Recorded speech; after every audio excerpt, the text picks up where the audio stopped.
مرحبا بك في المدرسة البابلية. في هذا الفيديو سأضع بين يديك الخطوات الكاملة التي تحتاج إليها لتكتب إعلانا تسويقيا. أولا، حدد الفوائد المعنوية التي يوفرها المنتج أو الخدمة التي تقدمها. انظر إلى الفوائد العملية التي يوفرها المنتج أو الخدمة التي تقدمها، وفكر في المشاعر والفوائد التي سيحصل عليها من يستخدم هذا المنتج أو الخدمة. دعني أعطيك مثالا. لنفترض أنك تروج لمنتج في زيادة نحافة الجسم، فبدلا من أن تقول هذا البرنامج سيجعلك تخسر 5 كيلوغرام خلال أسبوع، حولها إلى فائدة: بدون أي مجهود اخسر 5 كيلوغرام من وزنك الزائد حتى تصل لجسمك المثالي في 7 أيام فقط. إن دققت النظر جيدا ستجد أنني استخدمت أكثر من فائدة معنوية، وهم: بدون مجهود، الفائدة هنا هي الراحة، الناس لا تحب بذل مجهود. تصنع جسمك المثالي، الفائدة هنا السعادة بتحقيق الهدف في 7 أيام فقط. الفائدة هنا هي السرعة. لاحظ أنني استخدمت الأيام وليس كلمة أسبوع. هناك أكثر من فائدة معنوية يعتمد عليها المسوقين المحترفين في صناعة الإعلان، مثل الراحة، السرعة، السعادة، الخوف، الأمان. فمثلا كان يمكن أن أقول بدون أي مجهود اخسر 5 كيلوغرام من وزنك الزائد الذي يدمر صحتك خلال 7 أيام فقط. في هذه الحالة أنا استخدمت الخوف. هذا ما عليك أن تفكر فيه وأنت تعرض منتجاتك. لا تتحدث عن خصائص المنتج، بل عن الفوائد المعنوية التي سيقدمها، وبما أنك خبير في المنتج الخاص بك سيكون هذا الأمر سهل جدا عليك. ثانيا، ادرس شخصية عملائك المثاليين.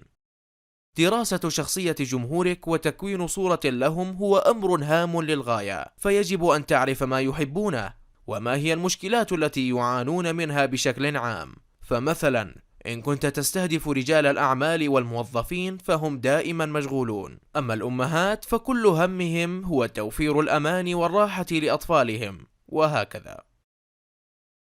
ثالثا، حدد مشكلات وأهداف جمهورك وكيف يعبرون عنها. في هذه الخطوة من كتابة إعلان تسويقي عليك أن تبحث عن لغة عملائك، كيف يتكلمون عن المشكلات الخاصة بهم والتي يمكن لمنتجاتك أن تحلها. يمكنك أن تبحث في الأماكن التالية: مراجعات المنتجات في أي متجر إلكتروني مثل سوق جوميا، أمازون، تعليقات العملاء على صفحات وسائل التواصل الاجتماعي المختلفة، التعليقات على التطبيقات في مواقع جوجل بلاي أو أبل ستور إن كان هذا يناسب ما تقدمه، المنتديات وجروبات الفيسبوك التي يتجمع فيها عملاؤك. يمكنك أن تسأل عملاءك بشكل مباشر عن طريق عمل استطلاع رأي بسيط، سواء على مواقع التواصل أو من خلال الهاتف. وأي مكان يمكن أن يتواجد به عميلك، ستجد هناك كنوزا من الذهب عن عملائك وعما يفكرون فيه. رابعا، حدد المنصة التي ستضع عليها الإعلان لكي تعرف مكوناته. كل منصة لها طابع خاص، كما أن لكل منصة صور مختلفة من الإعلانات، وبناء عليه مكونات الإعلان نفسه ستختلف. فمثلا الإعلان الذي تجده في محركات البحث يختلف عن الإعلان على فيسبوك، ويختلف عن الإعلان على يوتيوب. أي إعلان يتكون من واحد أو أكثر من العناصر التالية: العنوان، نص الإعلان نفسه، المؤثرات البصرية، صورة، فيديو، جرافيكس، الهدف من الإعلان. لهذا عليك أن تقرر أنواع الإعلانات الرقمية التي ستعتمد عليها، ولا تقلق، لاحقا سنتحدث بالتفصيل عن هذه المكونات وكيفية كتابتها بشكل احترافي. خامسا، قم بكتابة مكونات الإعلان التي تحتاج إليها. الآن حان وقت التنفيذ. في هذه الخطوات كل ما عليك هو أن تضع البيانات التي جمعتها أمامك، ثم تبدأ في التفكير في نسخة الإعلان التي تريد. المهم في هذه المرحلة أن تسجل كل فكرة تخطر على بالك، فقط اكتب وأبدع، وبعد ذلك قيم كل الأفكار في النهاية حتى تختار الأفضل بينها. وربما تستعين بأي شخص من فريق العمل إن كان متوفرا.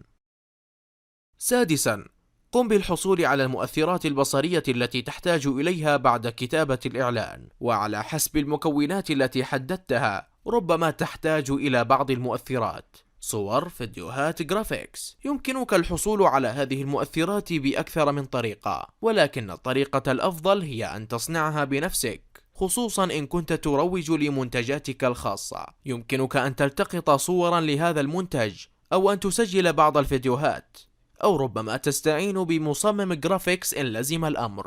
وتذكر، هذه المؤثرات يجب أن تخطف الأبصار، خصوصا إن كنت ستعتمد على إعلانات السوشيال ميديا، لأن الناس تتفحصها بسرعة رهيبة، فإما أن تلفت انتباههم أو أنهم لن يشاهدوا إعلانك أصلا. سابعا، قم بمراجعة الإعلان كله مرة واحدة، واعمل التعديلات النهائية. هذه الخطوة لا تحتاج إلى تفسير، فعليك مراجعة الإعلان بشكل كامل والتعديل عليه إن لزم الأمر، وذلك حتى تتأكد أن كل العناصر والمكونات منسجمة. ثامنا، قم بعمل عدة نسخ من الإعلان مع تغيير بعض المكونات حسب الوقت والميزانية. في عالم التسويق هناك مصطلح اسمه تيستينج، وهو عبارة عن تجربة أكثر من فكرة حتى تختار منها الأفضل من حيث النتائج. فمثلا يمكنك تجربة أكثر من إعلان لترى أي الإعلانات حقق مبيعات أعلى، ثم تقوم بالتركيز عليه وتوزيعه بشكل أكبر. ولكن هذه الاختبارات تحتاج إلى ميزانية أعلى، لهذا يجب أن تفكر في الميزانية التي تمتلكها. ونصيحتي هي أن تحاول أن تختبر كل شيء في الإعلان، فهذا ما يفعله أي مسوق محترف. يمكنك أن تغير نسخة الإعلان، المؤثرات والألوان المستخدمة، الاستهداف. الأمر ربما يكون مرهقا في البداية، ولكن هكذا يعمل أي شخص في مجال الإعلانات. فكما أخبرتك سابقا، النتائج هي التي تحكم، وكلما كان لديك بيانات أكثر كلما اتخذت قرارات أفضل. كما يمكنك أن تخصص ميزانية قليلة لهذه الاختبارات حتى تحصل على مؤشرات عن كفاءة كل إعلان، وتختار الأفضل لتنفق عليه باقي الميزانية. تاسعا، انشر الإعلان وقم بتحليل النتائج. هذه الخطوة هي الأهم، فهنا عليك أن تجمع كل معلومة حصلت عليها، مثل عدد المبيعات أو العملاء الجدد من كل إعلان قمت باختباره، عدد المشاركات والتعليقات على كل إعلان، حجم الانطباعات عن كل إعلان، ثم تقوم بقراءة هذه البيانات، فعن طريقهم ستعرف التالي: أفضل العناوين والمكونات التي اعتمدت عليها، أفضل استهداف اعتمدت عليه، أفضل المنصات التي جلبت لك أعلى أرباح، فيسبوك، جوجل، يوتيوب، وغيرها من المعلومات، والتي عليك أن تستغلها في تحسين حملاتك الإعلانية. فربما تكتشف أن إعلانات جوجل لا تحقق أي نتائج، ولهذا ستخصص كل ميزانيتك إلى فيسبوك، أو ربما تعيد التفكير في إعلانات جوجل بالكامل. عاشرا، كرر الخطوات السابقة بناء على النتائج التي حصلت عليها. في هذه الخطوة عليك أن تقوم بإعداد تقرير شامل، والذي يجب أن يقارن بين الميزانية التي أنفقتها والأرباح التي حققتها، حتى تحدد الأولويات وتتخذ القرارات الصائبة. وتذكر أنه لا يوجد أبدا إعلان مثالي، بل عملية تحسين مستمرة واكتساب الخبرة مع الوقت. وتذكر، التدريب هو أفضل المعلمين.